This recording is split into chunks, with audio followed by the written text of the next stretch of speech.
นี้เขานี่นกกินวัดเลยนกกินเลยปลามันกินมีตึงอยู่เขาหน้าคอย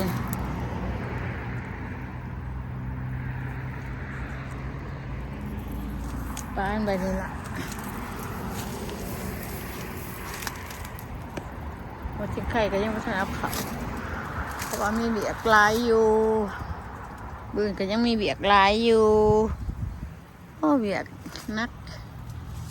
โอ้วางนี่เอาวะถึงนี่เบ้ออีพี่ซองพี่น้องอีพี่ซองก็คือเก็บมังคะ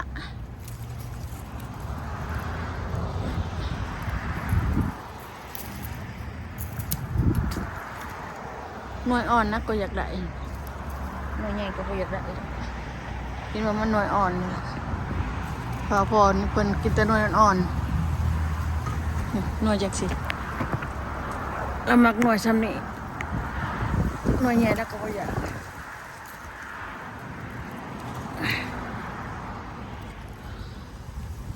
นี่แล้วมักหน่วยซ้ำในตู้นึงหน่วยใหญ่แล้วบ่อยากแล้วแล้วก็กินได้หน่วยใหญ่ได้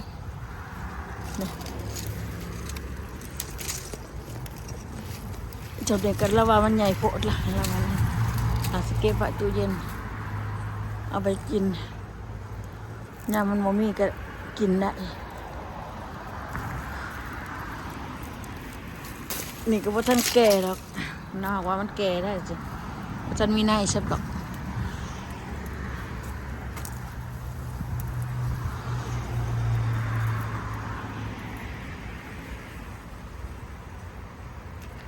พิธีซ้อมก็เก็บบักหะเก็บบักบวบเก็บบักหะนวลน้อยๆเรามากินตุนี่เรามากินนวลน้อยๆอ่อนๆใหญ่แล้วมันบ่กินหรอกอันนี้มันใหญ่แต่ว่ามันใหญ่โพดกิน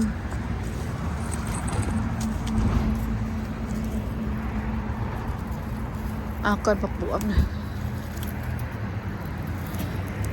นักเรียนกันยังเอาไปต้มใส่ปลาต้มใส่ปลากระแซบย่างปลาตัวหนึ่งสิต้มกินได้ก็บ่จักลืมบอกพ่อเพิ่นเอาออกต้มกินหัวใจบวบอ่อนแซ่บอยู่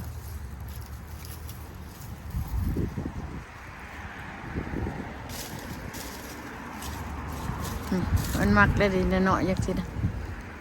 น้อยๆนี่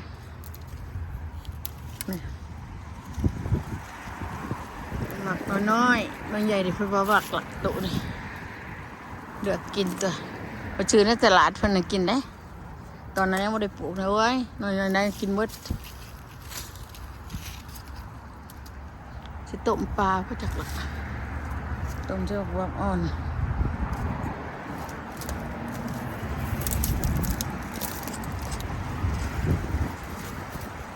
แซ่บเลยต้มปลาเจ้าบวบอ่อนขนาดนั้นเลย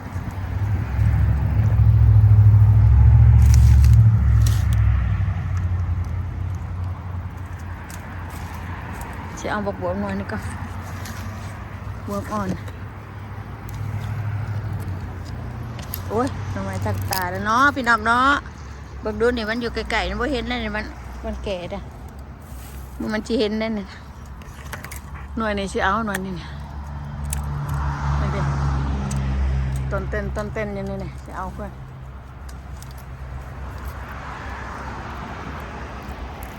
เอ้ย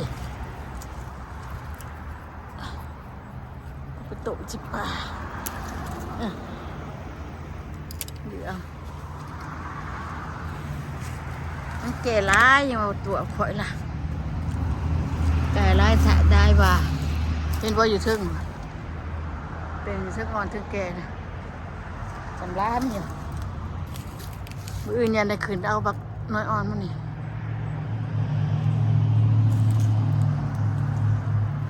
ต้มสมใส่ผักขะแยงปลาใส่ขนมมากเลยโอ้โหพี่น้องรับซาอยู่แต่มากบุญเห็นว่าต้มสมแซ่บใส่ ปลาดุกปลาคอแซ่บเอาผักขะแยงใส่เนาะพี่น้องว่าแซ่บบอกให้ด้วยนะขนาดมักตบแบบนั้นได้พริกกับพริกจีบพริกดิบตำแจ่วสมกินกับต้มปลาโอ้พี่น้องเห็นว่าร้ายแท้ได้ว่ามันแก่ขนาดว่าได้ขึ้นไปได้ขึ้นช่องซ้ำเถื่อวะ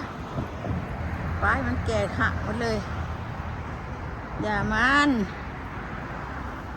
หน่อยได้พี่น้องเอ้ยมันแก่ที่เป็น30คนเลยนี่คันอยู่บ้านเขาก็บอกว่าถ้าแก่ละอันนี้ก็ได้นี่ช่องหน่วยนี่ช่องหน่วยอยู่นี่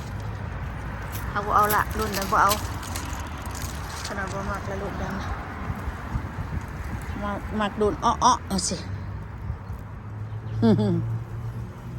ดุนหน่อยอ้อนี่แสบมักบวบเลย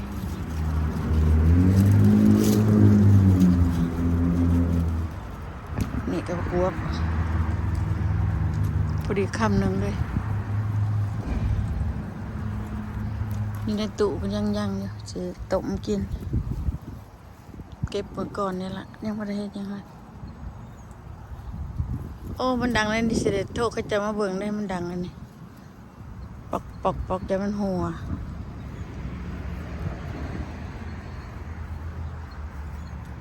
โทรให้พวกหิดพวกนี้มาเบิ่งวันเช้าเขาก็มาเบิ่ง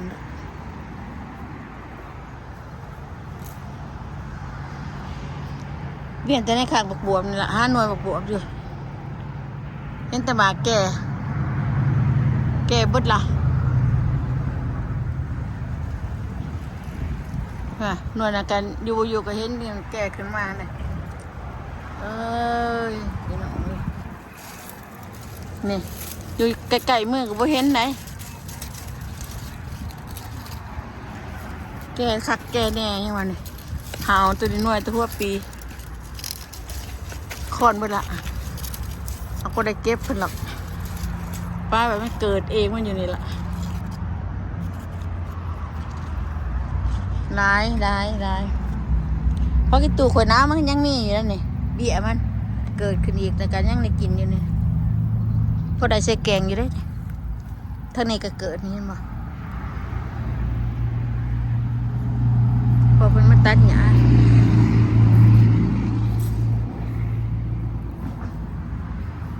โอ้นี่เดหน่อยนี่เนาะ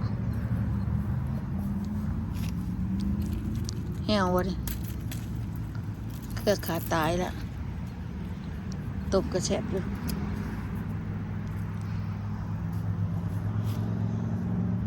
เบิ่งเด้อย้อนสุดตาฉะจนพี่น้องเห็นบ่นี่ขนาดบ่ได้เห็นนะอยู่ไกลมือกันเลยย้อนตาฉะจนนี่เห็นบ่2 หน่วยย้อนนั่นบ่ได้เห็นไหน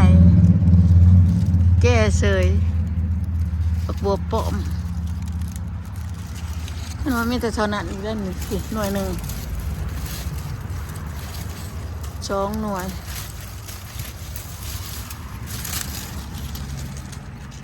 ยันนี้นะคันโบเห็นนะก็แก่คันอยู่บ้านเฮากับว่าพ่อแยกกินละอยู่แต่พ่อก็กินละอันนี้พวกเบิ่งเนาะตั้งแต่มีหมากอ่อนหลายเขาบ่ได้เก็บ